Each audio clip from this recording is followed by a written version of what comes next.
There's long been a perception that in the Eurosceptic anti-EU movement that somehow it's very angry old men and it's disgusted at Tunbridge Wells and that UKIP is purely a negative protest party. Well, I've got a couple of fairly fresh recruits with me today who I think will dispel some of those images.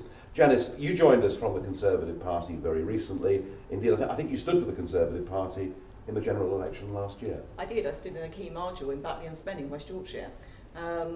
And I came over to UKIP because I was not allowed to discuss on the streets of Batley and Spen, where I stood, Europe and immigration. It was an absolutely taboo subject.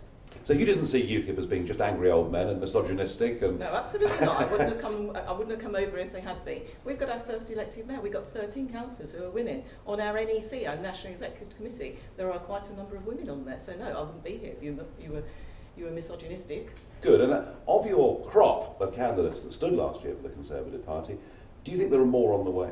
Oh, there certainly are, not just women, but there are men as well. There's a lot of people that have been pushed aside by David Cameron because of our views on Europe and immigration, on how we should be cutting the budget, etc. And those views are not being listened to by David Cameron. So I think, yes, there'll be more coming over. He's losing his own party, isn't he? He absolutely is. I mean, he was sold to us as the most Eurosceptic Prime Minister and leader we've ever had, so we voted for him as leader, and as soon as he became leader his narrative died, and he's not only let down the candidates and the people, the foot soldiers within the Conservative Party, he's also let down the electorate.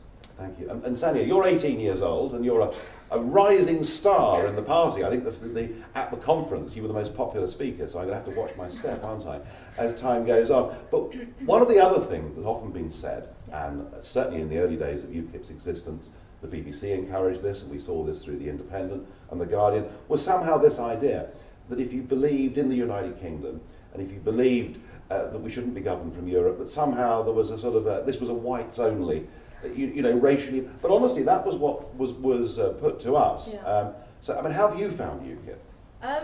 Well, I think people saying that it's, you know, a white party is completely ridiculous. I mean, we've got Greek members, we've got Turkish members, we've got Indians, and I have to say, at a conference, it was my first conference, I was thinking about, you know, what people were saying, but you know what, everyone was so accepting, and the fact that I'm Indian was not even an issue. Like, I was brought up here, I was born here. Yeah. At the end of the day, I want what's best for this country too, and we have the same vision, so that's what matters.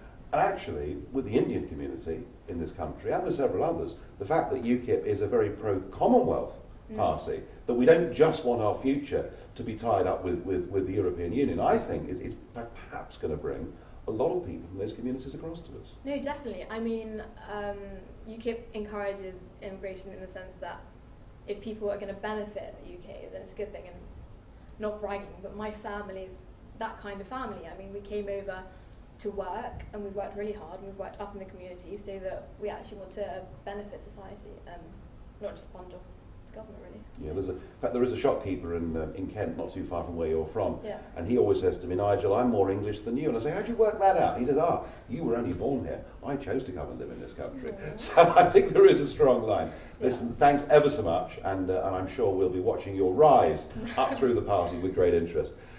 So there it is. You've been told for years that Euroscepticism is misogynistic. David Cameron even once attacked us and said that somehow there were racist overtones to everything we stood for. None of this is true. You didn't frankly have the balls to put country before party.